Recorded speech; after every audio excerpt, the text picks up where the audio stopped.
we go. Welcome to my Colombian national team podcast. This is, I think today what I wanted to talk about is actually that Egypt plays Colombia in a friendly. The time of the friendly, when is it? The time of the friendly is 3:15 p.m. Eastern Standard Time. I think that would be 9:15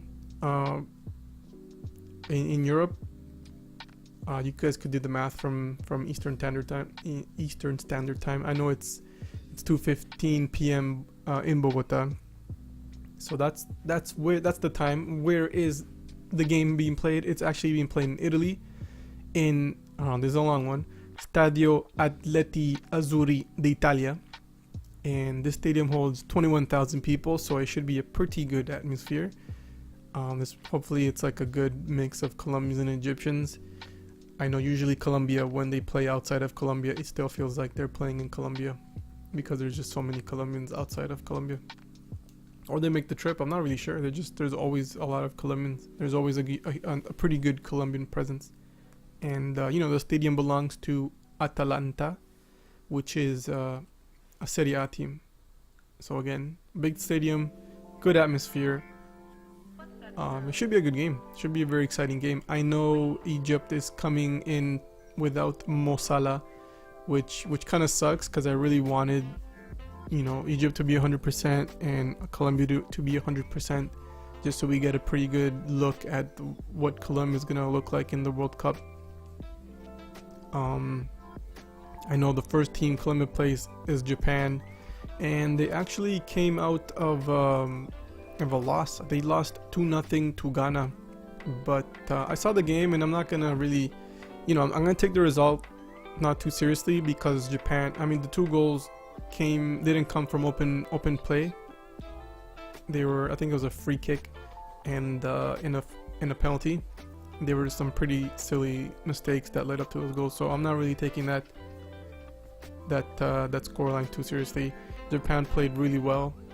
They're still disciplined. They're still a pretty quick team on the counterattack, and I think that game, if it could have ended 4-2 for Japan, just how well they were playing.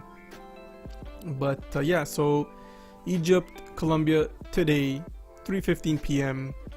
The players that got called up for this duel of Colombians and Egyptians, there's 23, and I think these 23 are probably the blueprint or the outline of what Peckerman is most likely going to call for the World Cup.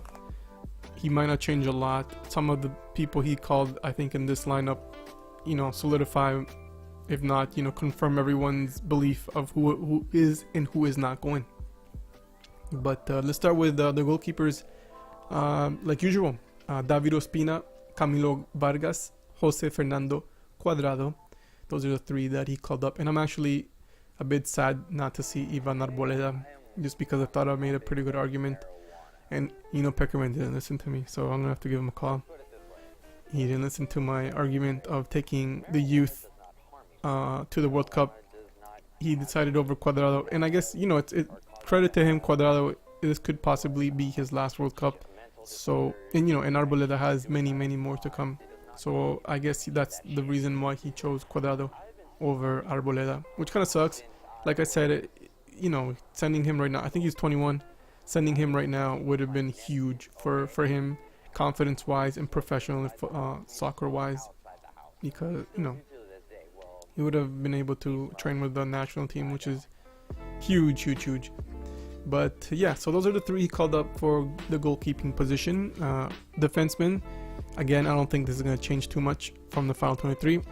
But you have Yerry Mina, Oscar Murillo, Davinson Sanchez, William Tecillo. I'm actually surprised to see William Tecillo there. I didn't pick him to go, but I'm surprised to see him there. Cristian Zapata, Johan Mujica, Frank Fabra, Jefferson Lerma, Santiago Arias. And I'm actually again surprised that Peckerman didn't take fucking Stefan Medina.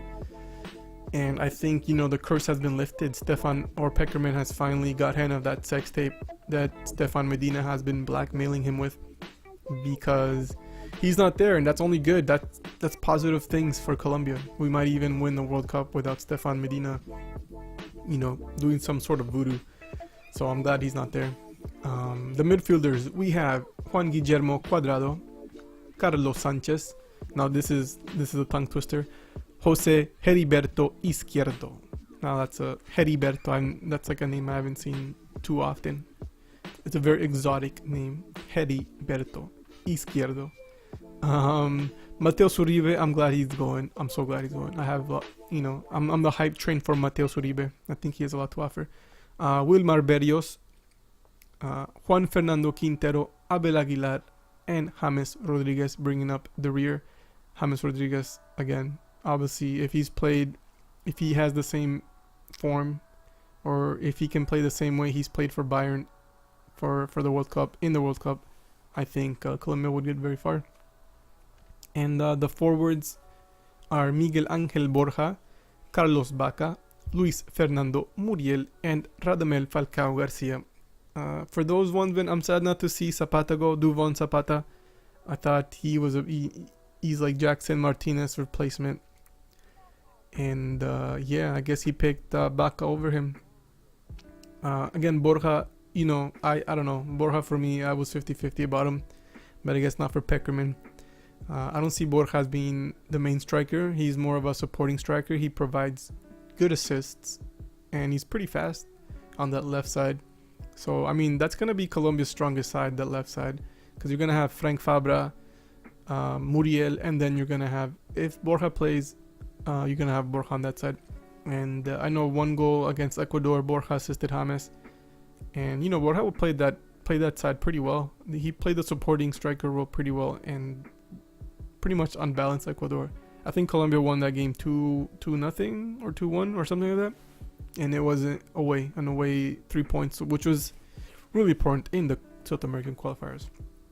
Now I'm gonna give my starting 11 for this game, and I'm gonna use my trusty starting 11 tool, which is right there, for those people who have the ability to watch it on YouTube, and for those not, or for those who can't watch it on YouTube, I guess I'll just have to read it out, the whole thing, which is okay. Alright, so for the goalkeeper position, I mean, it's gonna be none other than David Ospina. I'm pretty sure Peckerman is gonna give him, more playing time since he hasn't been getting it in Arsenal. He's gonna give him this friendly, and I'm pretty sure he played against France. Let's see, did he play against France? I think he did. Yeah, he did. So he's probably gonna be the starting goalkeeper here. In the left back position, it's most likely gonna be Frank Fabra again, that speedy Colombian side. Which I think this is probably gonna be Colombia's strongest side, that left side, because you're gonna have, oh man, I put there Fabra. You're gonna have Muriel, Sanchez, and Fabra. So that's gonna be a pretty good, probably like I said, Colombia's strongest side. And for the left center back position, it is most likely going to be Yerry Mina. Again, the aerial department for Colombia is going to be well taken care of. And on the right back position, it is most likely going to be Davinson Sanchez right there. And Santiago Arias in the right back position. He's always been in that position. He has Peckerman's trust. I don't think anyone's gonna get him out of there. I don't think there's even anyone better than him in that position right now. So I mean, defensively, this is probably what it's going to look like in the World Cup. You're gonna have that Yerry Mina and Davinson Sanchez duel. You're gonna have speedy,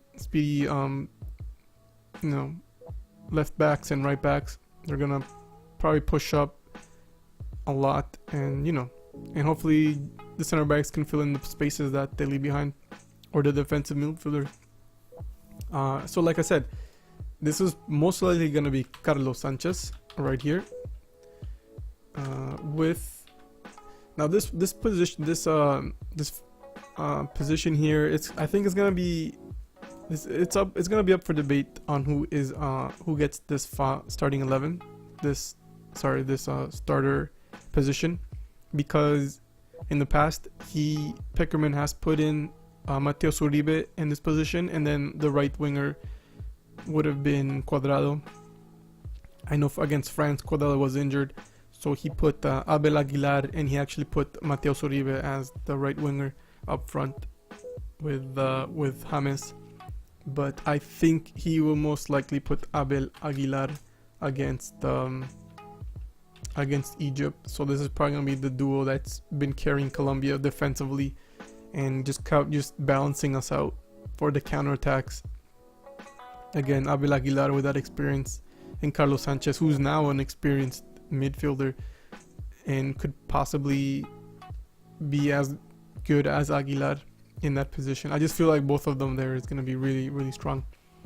And for this one, for the other midfielding position, it's obviously going to be James Rodriguez. I'm pretty sure everyone is going to agree with me on this one. He's most likely going to take that spot, and if he plays as good as he has been playing in Bayern, no one's going to take it from a long time, and he has a long career ahead of him. On the right back position, it's probably going to be Cuadrado. Like I said, he did just come back from let's put that on Cuadrado. He just came back from an injury. I don't think he's been playing a lot of time in Juve, but this would be a good way for Pergamon to see where he's at, and maybe he could change him for Uribe later on, and Aguilar could give way to someone else. I know Wilmar Berrios could maybe take Sanchez,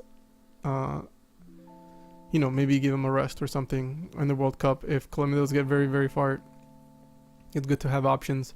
And on this left wing here, it is most likely going to be Muriel. I think he pretty much has that position on lockdown. There's no one that's going to take him out of that ever.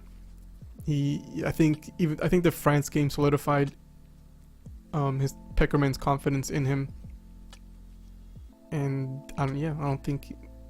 I mean, you could put Izquierdo there, but Muriel will most likely start, and Izquierdo would probably be, if Colombia again gets far, they'll be able to switch it up, give Muriel a break, or Izquierdo can give Muriel a break, or Muriel can give Izquierdo a break. And for this position, the forward, it will most likely be Radamel Falcao. I don't think anyone can dispute that. He will most likely be there the whole time, or as long as he can. I think, because of his age, it's good to have. It's gonna be good to have Borja. I don't think Baca is gonna be. I think if Falcao gets injured or something, God forbid, happens to him, Baca will take his place, and we're gonna have Borja as the substitute to give him a break if they get too far. So this is my starting 11 for today's game against Egypt. Falcao, if I don't know if anybody has, this is way off topic, but Falcao had like a comedy skit where he put out a fragrance, and it was pretty funny, and I thought it was pretty cool because Falcao always has like this professional demeanor, and this kind of broke that stereotype because he was pretty funny, and I thought he did a good job. And just YouTube Falcao fragrance, and yeah, it was pretty funny. But so this is my starting 11 for today's game against Egypt. I don't know, build your own. Let me know what you guys think. Let's talk about it. Let's discuss. And did I spell Rodriguez wrong? No, it's right. Okay, I thought I put an S. So this is my starting 11. Let me know what you guys think. Colombian national team fans and Egyptian fans, if for some reason you are listening and you want to get involved with this conversation, let us know about your team. Let us know what your starting 11 is for Egypt. I'll have to admit I haven't really followed Egypt at all. I mean, all I know is Mo Salah because he plays at Liverpool and he just recently played the Champions League, but that's about it. So alright, let's recap. This is my starting 11. Frank Fabra, Jerry Mina, Davinson Sanchez, Santiago Arias.